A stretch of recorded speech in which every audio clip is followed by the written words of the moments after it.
अच्छा, ऐसा धोखा हमारे साथ किया, भोगोगे तुम। ये जो निकलता है ना भोगोगे, ये अकाट्य होता है। क्योंकि किसी का भी हृदय, मान लो किसी भी जीव जंतु को आप कष्ट दें और उसका हृदय आह भर जाए, तो वो आह वज्र की लीक है, तुम्हें भोगना पड़ेगा। वो आह किसी की ना लेना जिंदगी।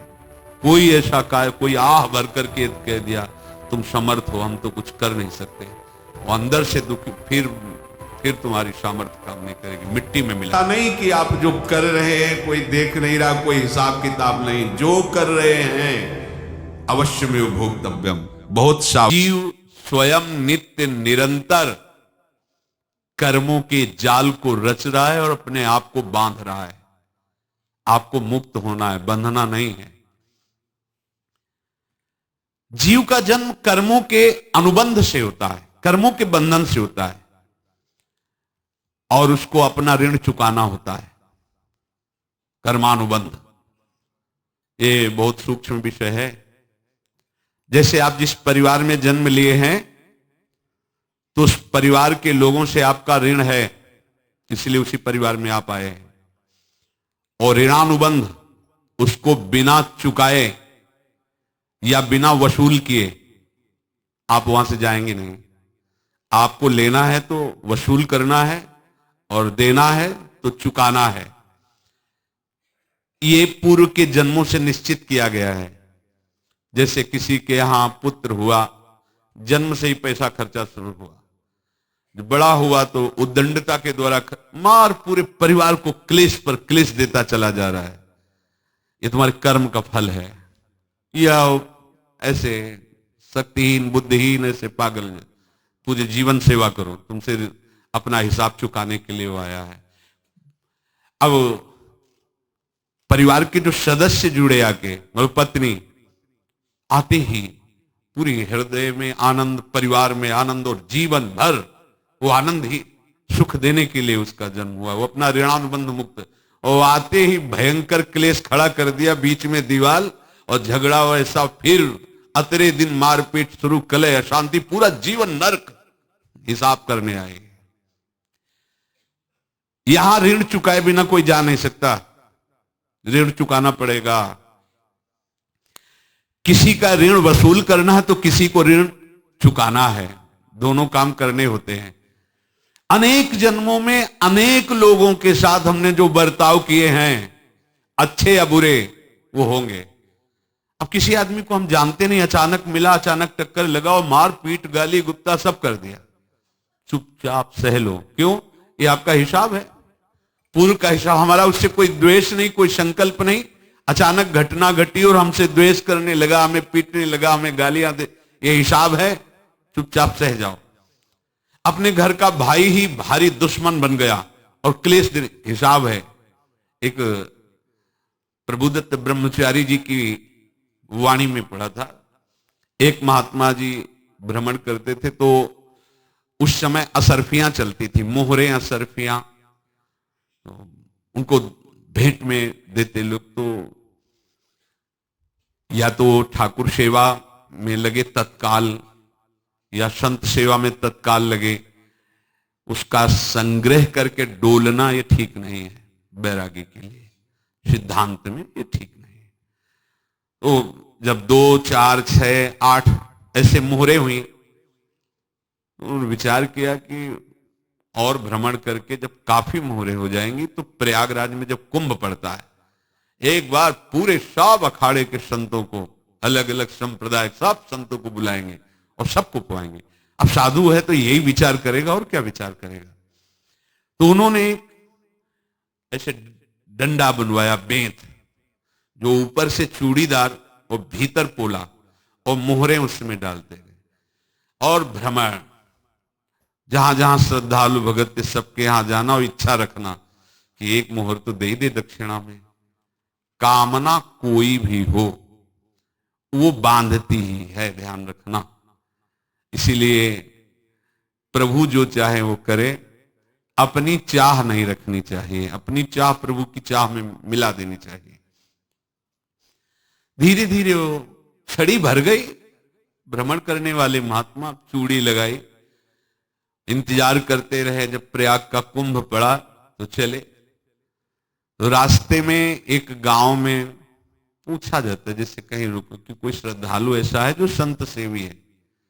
तो कुछ लोगों ने बताया हाँ एक परिवार है बहुत संत सेवी है और आपको मिलाते हैं उनसे। हाँ ये महाराज घर में रुका,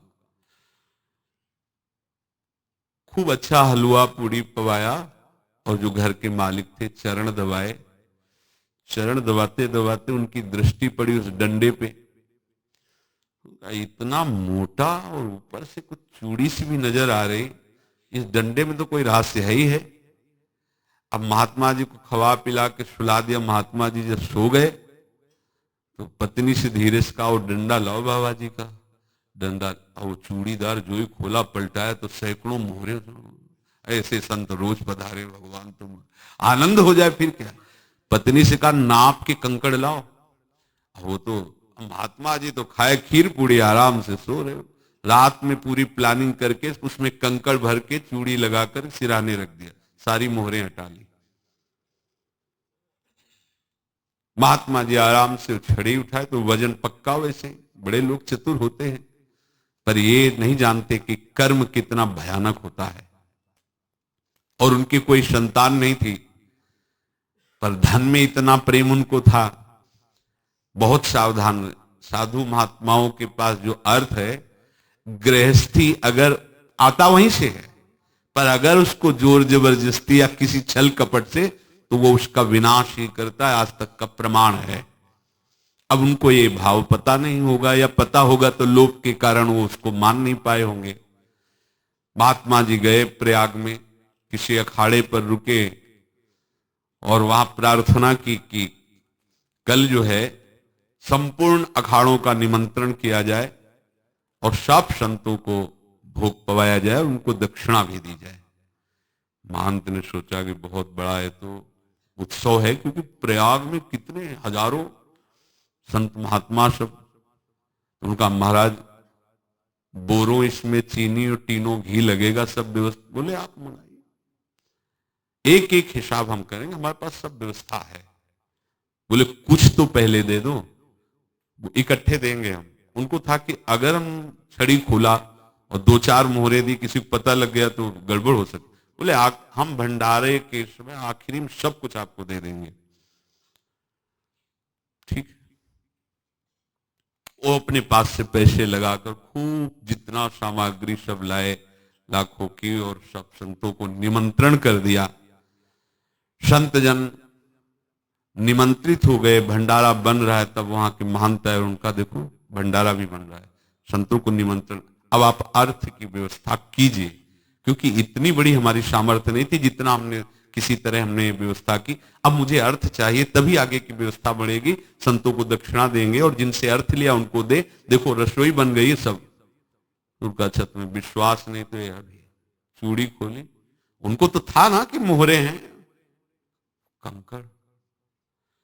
तो जैसे कितना उनको सदमा लगा होगा, हजारों संतों का निमंत्रण, रसोई बन, संत हो के छल कपट। तो उनका महाराज आपने तो हमारा नाश कर दिया, जो महंत थे।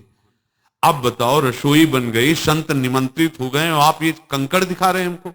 आपने तो हमें बर्बाद कर दिया, हमारी इतनी सामर्थ्य नहीं थी, आप पहले बता देते। संत होकर ऐसा छल कपट। अब वो बोले तो क्या बोले, क्योंकि उनको पता था कि मोहरे हैं इसमें। अंदर से उनका चिंतन गया उसी सेठ के पास, अच्छा ऐसा धोखा हमारे साथ किया, भोगोगे तुम। ये जो निकलता है ना भोगोगे, ये अकाट्य होता है। क्योंकि किसी का भी हृदय, मान लो किसी भी जीव जंतु को आप कष्ट दें और उसका हृदय आह भर जाए तो वो आह वज्र की लेख है, तुम्हें भोगना पड़ेगा। वो देखो भीष्म जी को भोगना पड़ रहा है।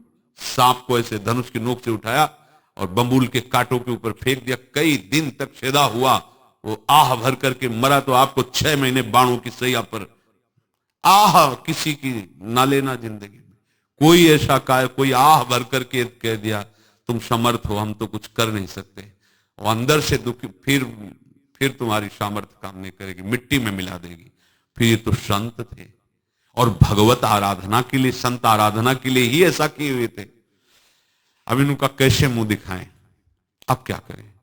सुबह संत जन आएंगे, सबके बीच में हमारी ये देखो इन्होंने, अब क्या करें? गए और संगम में जाके छलांग लगाई, अपने प्राण त्याग दिए। अब उनके तो पास मोहरे थी और व्यापार बढ़ा और 9-10 महीने बाद ही लड़का हुआ। अब तो उनको कि संत फलीभूत हो गया। देखो व्यापार चल रहा, लड़का नहीं होता था, लड़का भी हो गया, बड़ा आनंद छा रहा है। जब से वो प्रकट हुए और धन की वृद्धि शुरू हो गई, पढ़ाई लिखाई में उनके खर्चा हुआ सब, बस बीमारी शुरू हो गई उनके शरीर में, अब उसमें पैसा जाना शुरू हुआ। इतने आसक्त तो वो दोनों हो गए कि कुछ भी हो, व्यापार ठप, संपत्ति बेचना शुरू।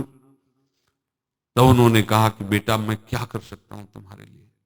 बोले हमारी अंतिम इच्छा है, प्रयाग चलो और जितने प्रयाग में संत महात्मा सबको एक बार भंडारा करवाओ, हमारी इच्छा अंतिम है। क्योंकि अंतिम यही इच्छा थी। बोले अब ज्यादा संपत्ति तो नहीं रह गई, तो बोले घर बेच दो, मेरे लिए ही तो है, बेच दो। मुझे लगता मैं बचूंगा नहीं, पर मेरी अंतिम इच्छा पूर्ण कर दो।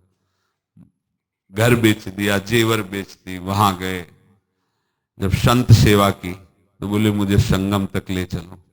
संगम तक ले गए और बोले समझे तुम चुराए थे और हमने उसको छीना है, कुछ नहीं रह गया तेरे पास कुछ, अब केवल ममता और आसक्ति में जलकर मर और नरक प्राप्त कर। मैं वही महात्मा हूं जिसकी तूने मोहरे ली थी, शरीर छोड़ दिया। महात्मा को जन्म लेना पड़ा और इनको दुर्गति भोगनी पड़ी। ऋणानुबंध होश में, ऐसा नहीं कि आप जो कर रहे हैं कोई देख नहीं रहा, कोई हिसाब किताब नहीं, जो कर रहे हैं अवश्य में भोक्तव्यम, बहुत सावधान। अनेक जन्मों में अनेक लोगों से जो कुछ लिया दिया है, इस लेने देने को मिटा देने के बाद ही तुम मुक्त हो गए।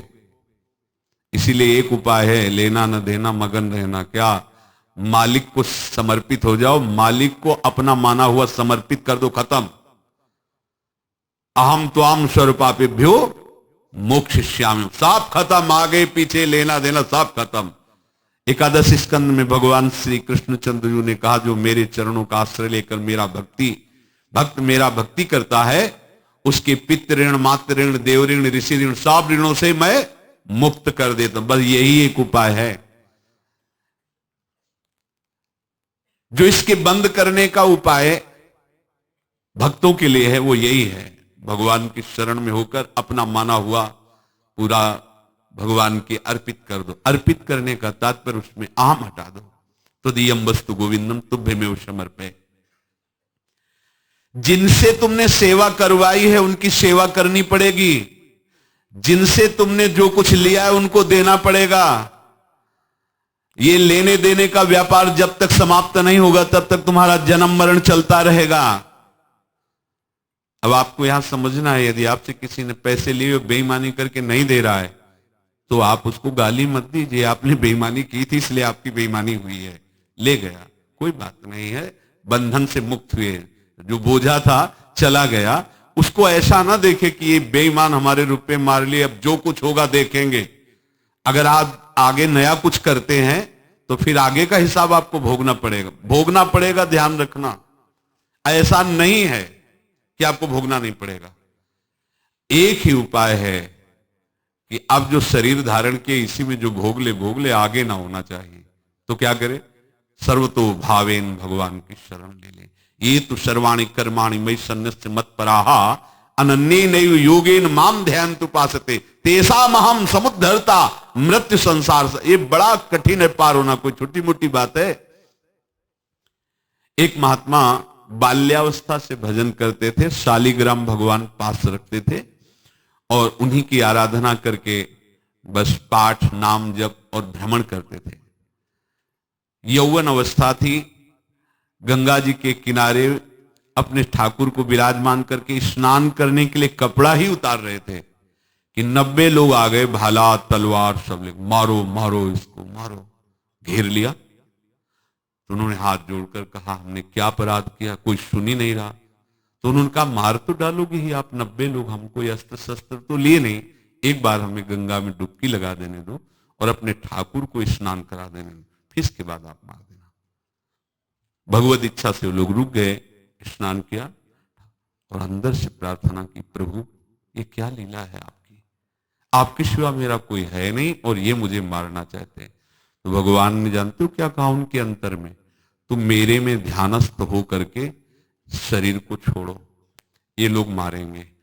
ये मेरे भजन का फल है कि तुम्हें 90 जन्म नहीं लेना पड़ेगा, एक ही जन्म में 90 मिलके, तुमने 90 हिंसा की थी पूर्व में, तो तुम्हें 90 बार जन्म लेना होता और एक एक करके मारते। ये मेरे भजन का प्रताप है कि एक बार में ही 90 का हिसाब हो जाएगा। तुम आंख मूंदो, मेरे ध्यान में मगन रहो, मेरे प्रताप से तुम्हें कोई चोट नहीं होगी और स्वाभाविक मूर्छावस्था में प्राण तुम्हारे छूट जाए। ऐसा ही हुआ, ऐसा हुआ। तो ये बात समझ लो कि ये जो कर्मानुबंध है, ऋणानुबंध है। आप देखो, अगर शाप महात्माओं ने दिया कि तुम्हारे वंश का इससे विनाश होगा, तो भगवान भी परम धाम जा रहे तो उसी कील से, बाण की नोक में जो मछली लील गई थी छोटा कण, उसी से की नोक बनाई और उसी नोक प्रहार किया, भगवान के श्री चरण में वही बाण की नोक लगी और भगवान स्वीकार किया ना। भगवान का बड़ा लीला विचित्र है। अगर छुप करके उधर रामावतार में बात, तो इधर स्वीकार किया भगवान ने। ऐसा कहीं नहीं दिखाया कि मैं भगवान हूं तो मैं अपने लिए, ऐसा नहीं दिखाया। नारद जी का हित किया पर नारद जी ने श्राप दिया तो भगवान ने स्वीकार किया। बंदरों ने ही सहायता की, जैसा बोले थे वैसा। ये लीला इस शरीर में भोगनी पड़ेगी। हाँ, ज्यादा को कम में भुगता देंगे, पर अब अगला शरीर ना मिले इसके लिए सर्वतो भावेन भगवान के आश्रित हो जाए। जैसे आपने दुकान फैला रखी है तो उसमें दो काम होते हैं, लेना और देना। किसी को उधार दिया है तो हमें उसे लेना है, और कोई नगद देकर सामान ले रहा है तो उसे सामान देना है, या उधार लिया है तो हमें उधार देना है। अब अगर दुकान बंद करनी है तो तुम्हें देने वालों पर जोर देना है, लेने वालों पर जोर नहीं। लेने वाला तो जवाब क्षमा किया, समर्पित किया, हमारा कोई संबंध नहीं, खत्म हो जाए, वो खुशी हो जाएगा। लेकिन देने वाला तुम अगर दुकान भी उठा दोगे तो जहां भी रहोगे तुम्हारे पास वो आएगा, लाइए हमारा। तो देने पर नजर रखिए, जिसका जिसका हिसाब है वो आपके सामने आता जाए, हटाते जाओ। लेने पर नजर मत रखिए और दुकान फौरन उठा दीजिए, नहीं अगर लेते देते रहे तो चलता रहेगा। आगे चलकर कुछ लेना न देना, मगन रहना बस अपने प्रभु के चिंतन में। अब हम कैसे जाने कि किसको क्या देना है, हमें क्या पता। तो हम पूरा हिसाब जिनको पता है उनको दे देते हैं, समझ रहे हो, उनको पता है क्या लेना है क्या देना है, तो इनके पास पहुंच गए, सरकारी हिसाब से सब बराबर कर देंगे। हमको अपनी जिम्मेवारी इनकी चरणों में समर्पित कर देना है, तभी हम जीवन मुक्त होंगे। ये रहस्य की बात है। प्रभु कह रहे हैं यस्य सर्वे समारंभाः काम संकल्प वर्जिताः ज्ञानाग्नि दग्ध कर्माणं तमाहु पंडितम बुधाः। जिसके संपूर्ण कर्मों के आरंभ संकल्प और कामना से रहित हैं, तथा जिसके संपूर्ण कर्म ज्ञान रूपी अग्नि से जल गए हैं, उसको ज्ञानी जन भी पंडित कहते हैं, बुद्धिमान कहते हैं।